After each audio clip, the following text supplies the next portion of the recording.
అమ్మ నమస్తే అమ్మ. నమస్తే తల్లి. అమ్మ మనం కొంతమందిని చూస్తాము, ఎక్కువగా దేవుణ్ణి నమ్ముకున్న వాళ్ళు దేవుణ్ణి మొక్కేటప్పుడు ఏడుస్తారమ్మా. తెలియకుండానే వాళ్ళ బాధలు చెప్పుకుంటూ ఏదో చెప్పుకుంటూ ఏడుస్తారు కదమ్మా. అలా ఏడవడం మంచిదేనా? ఏడవడం రెండు సందర్భాల్లో వస్తుందమ్మా. ఒకటి ఆనందం ఎక్కువైపోతే కూడా కళ్ళనీళ్ళు వస్తాయి, బాధ ఎక్కువైతే కూడా వస్తాయి. భావోద్వేగం ఏదైనా అధికమైతే కళ్ళనీళ్ళు వస్తాయి.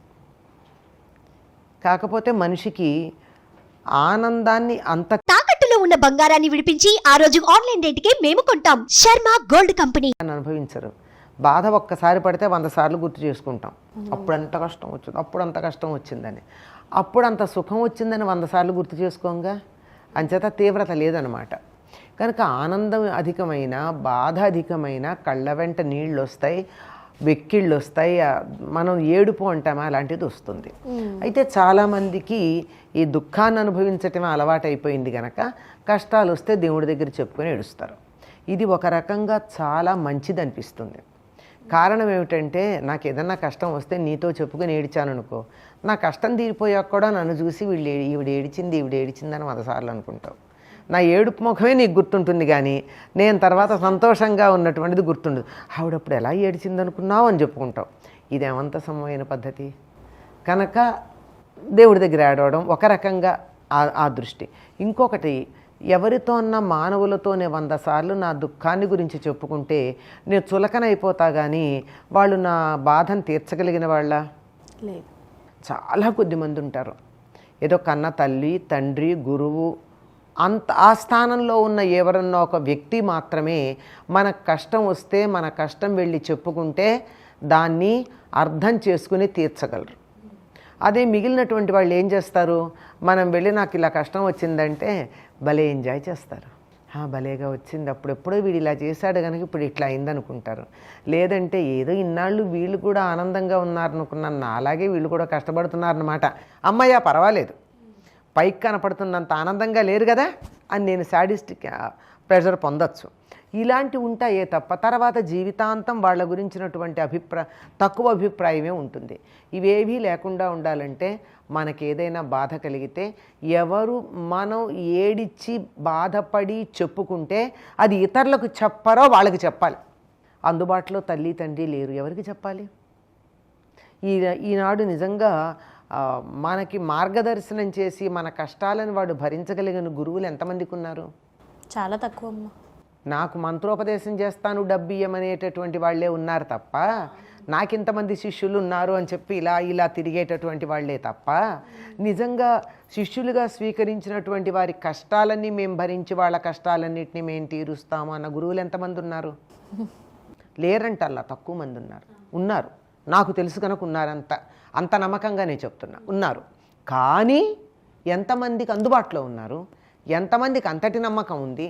అటువంటప్పుడు 10 మంది దగ్గర చులకనైపోకుండా, 10 మంది దగ్గర తర్వాత మన గురించి వాళ్ళు తక్కువగా మాట్లాడే అవకాశం ఇవ్వకుండా, మనసులో ఉన్న భావోద్వేగాన్ని చెప్పుకోవడానికి తగినది ఎవరు?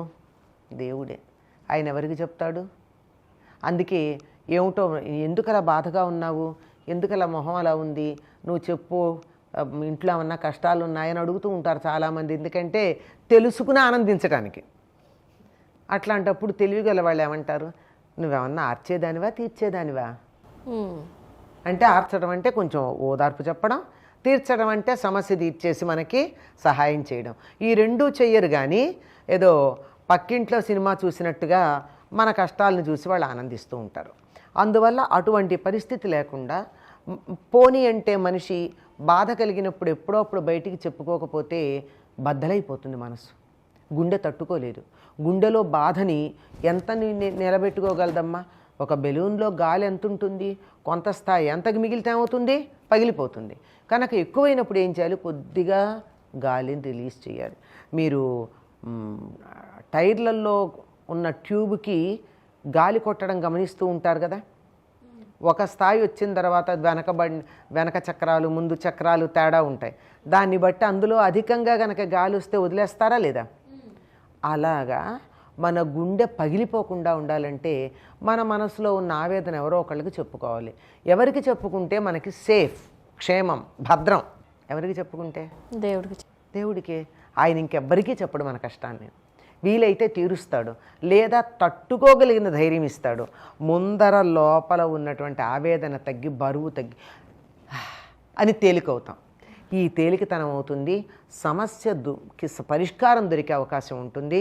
ఇతరులకు మన విషయం తెలియదు కనుక దేవుడి దగ్గర ఏడిస్తే ఏమీ తప్పులేదమ్మా. అలా ఏడుస్తూ అన్న బాధని వ్యక్తీకరించి మన కోరిక వ్యక్తం చేసినప్పుడే దైవం అనుగ్రహించినట్టుగా మనం అనేకమైనటువంటి సందర్భాల్లో, పురాణాల్లో, ఇతిహాసాల్లో విన్నాం.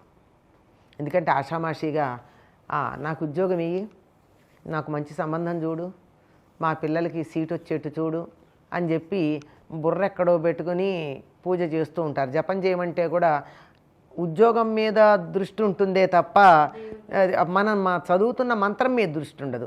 ఇప్పుడు భావోద్వేగం ఎక్కువైపోయింది, తీవ్రత ఎక్కువైపోయింది. అప్పుడు ఎక్కడుంటుంది?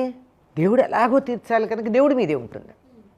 అందువల్ల తీవ్రత ఎక్కువ ఉంటుంది, భావోద్వేగం ఎక్కువ ఉండడం వల్ల ఆ సమయంలో అన్నటువంటి వాటికి ఫలితాలు ఉంటాయి. కనుక ఎక్కడో ఏడవకండి, హాయిగా దేవుడి దగ్గర ఏడవండి, అంతే. దేవుడికి చెప్పుకోండి బాధ, అంతే.